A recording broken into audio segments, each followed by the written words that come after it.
ଦେଖନ୍ତୁ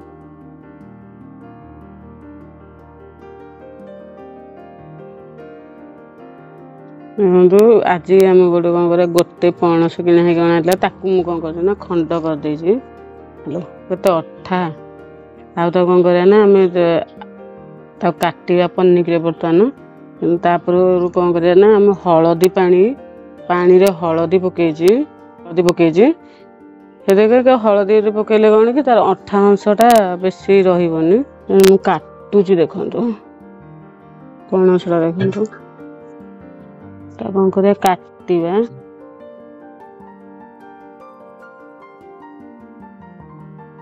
ଦେଖନ୍ତୁ ଏଇଟା ହେଉଛି କ'ଣ କହିଲେ, ତରକାରୀ ପଣସଟା, କଠା ପଣସାକୁ କହନ୍ତି। ମୁଁ କ'ଣ କରୁଛି, ପ୍ରୋସେସରେ କେମିତି ତିଆରି କରୁଛି। ଆମେ ତାର କ'ଣ କରିବା, ଏଇ ମଝି ଅଂଶଟାକୁ ଆମେ ତାର କାଢ଼ିଦେବା। ଏଇ ମଝି ଅଂଶ କାଢ଼ିକି ଫୋପାଡ଼ି ଦେବା। ତାପରେ ଯେଉଁ କଣ୍ଟା ଯାକ ଅଛି ତାକୁ ବି କାଟିବା, କାହିଁକି ନା ସେଇଟା ରହିବନି। ଏ କଞ୍ଚାଟା ନା, ପାଚିଲା ପଣସଟା ଅଲଗା, କଞ୍ଚା ପଣସଟା ବି ଅଲଗା। এটা କଠା ପଣସ କୁହାଯାଏ। କଞ୍ଚା ପଣସଟାକୁ ତରକାରୀ ପାଇଁ ଭଲ, କିନ୍ତୁ ମୁଁ ଆଜି ୟାକୁ ତରକାରୀ କରିବିନି, ଗୋଟେ ନୂଆ ସିଷ୍ଟମରେ ବନେଇବି। ଆପଣ ଦେଖିବେ ଆଗକୁ, ପୁରା ଯେମିତିକି ମାଂସ ବି ଏଡ଼େଇ ଦେବେ, ପିଲା ବି ଖାଇବାକୁ ବଢ଼ିଆ ଭଲ ପାଇବେ। ମୋ ପୁଅ ତ ଏମିତି ଖାଇବାକୁ ବହୁତ ଭଲ ପାଏ। ଏଇଟା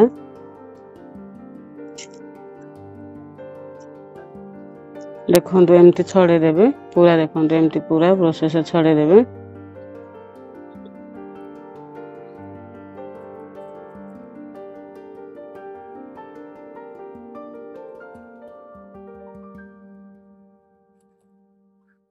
ପାଣିରେ ତାକୁ ପକେଇଦବା। ଆମେ ଏମିତି ଛୋଟ ଛୋଟ ପିସ୍ କରି କାଟିବେ। ଦେଖନ୍ତୁ ଏଠି ଧଳାକୁ ଧଳା ନାଖି ଯାଉଛି, ଦେଖାଯାଉନି। ପିଆଜ 4-5ଟା ଏମିତି ବଡ଼ ବଡ଼ ପିଆଜ କାଟିଛି। ପିଆଜ ଆଉ ଅଦା ରସୁଣ ଏତିକି, ଆଉ ତା ଦେହରେ କଞ୍ଚା ଲଙ୍କା 3ଟି ପକେଇବି।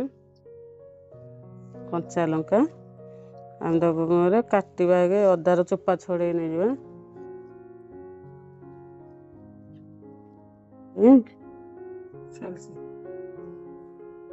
ପଣସ ଯେଉଁ କାଟିକି ପିସ୍ ପିସ୍ କରିଥିଲି, ଦେଖନ୍ତୁ ଟିକେ ବଡ଼ ବଡ଼ ପିସ୍ ହେଇଛି।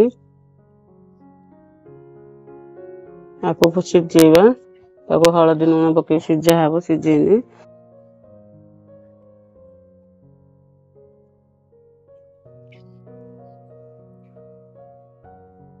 ଆମେ ବର୍ତ୍ତମାନ କ'ଣ କରିବା ନା, ତାକୁ ଗ୍ୟାସ୍ ଲଗେଇବା। ଗ୍ୟାସ୍ ଅନ୍ କରିଦେବା। ଗ୍ୟାସ୍ ଲଗେଇଲେ ତାପରେ ଆମେ କଡ଼େଇ ବସେଇବା।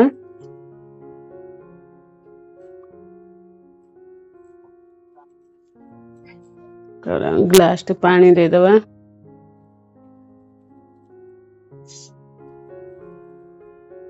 ହଳଦୀ ପକେଇଦେବା ପାଣିରେ।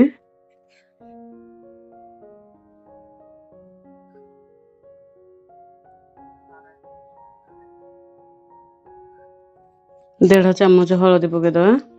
ତାପରେ ଆମେ କ'ଣ କରିବା, ଯେଉଁ ପଣସ କାଟିକି ରଖିଥିଲେ, ଏ ଯେଉଁ କଠା ପଣସ, ତାକୁ ଆମେ ଯେଉଁ ପାଣି ବସେଇଛି, ପାଣିରେ ଆମେ ପକେଇଦେବା। ସିଝେଇବା ପାଇଁ ତାକୁ ଅଧଘଣ୍ଟା ଛାଡ଼ିଦେବା, କାହିଁକିନା ନ ସିଝେଇଲେ ତା କଷା ଅଂଶଟା ବାହାରିବନି। ଅଧଘଣ୍ଟା ପାଇଁ ସିଝେଇବାକୁ ରେଷ୍ଟ ଛାଡ଼ିଦେବା।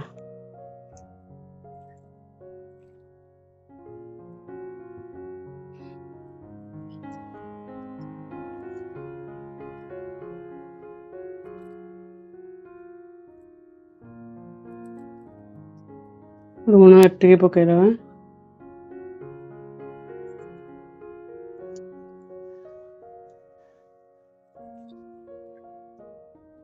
ତାକୁ ଟିକେ ଏପଟ ସେପଟ କରି ଘାଣ୍ଟି ଦେବା। ଲୁଣଟା ପକେଇଥିଲି ତ ଉପରେ, ଘୋଡ଼େଇ ଦେବା ପ୍ଲେଟ୍ରେ।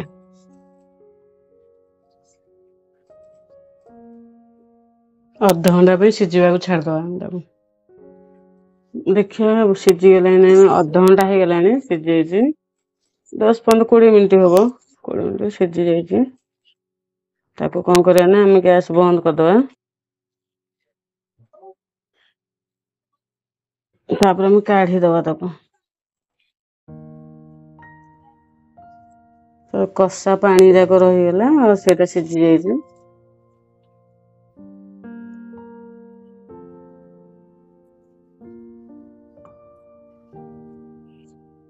कड़े बसेबा तेल पकईदबा जी आवश्यकता अनुसार तेल पकईबा 100 खंड तापर कौन करा सोरिष टे जीरा टे पकईदबा तेलटा टे ताती जाओ जीरा पकईदबा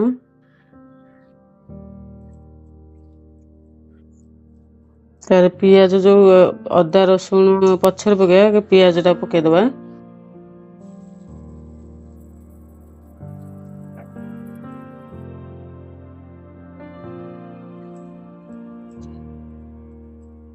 पियाज हो गला अदा रसुण जो छेचिक रखी अदा रसुण कंचा लंका गोटे कौन कर पकईदबा ये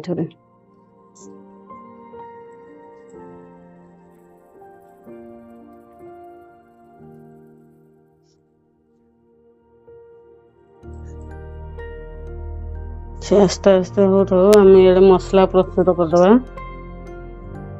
देख धनिया गुंड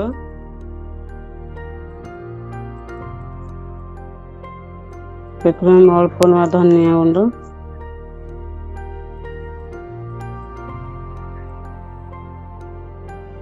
तापर ये हूँ काश्मीरी चिली टिके लाल कर तरकारी की अल्प टिके नवा ये हूँ चिकेन मसला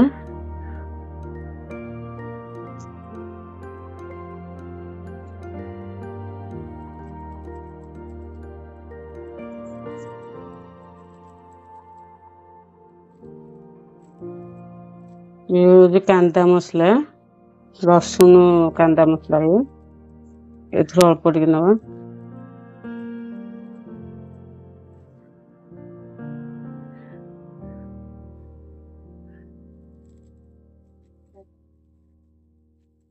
हलदी तो पकई से आम कौन अल्प टिके ना हलदी नंबर जेहेतु खाली मसला पड़ू तो टिके हलदी गुंड पकेबा अल्प टिके लुण टे पकईदबा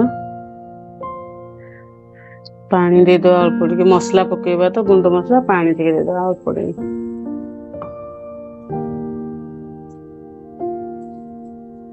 पियाज रसुण अदा सब हो गला टिके ना तो पानी पकेदबा अल्प पकई सारे पानी टा फुटीगला ये गुंड मसला जो प्रस्तुत कर थोड़ी पकेबा देखते बर्तमान गुंड मसला मुझे पकई दौचे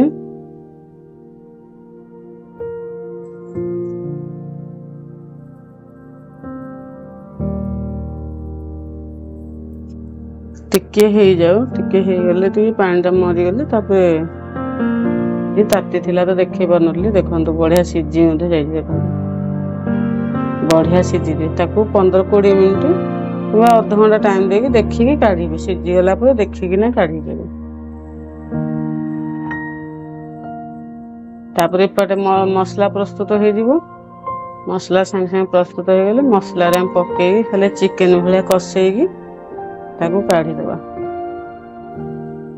देखो ये हो गला मसला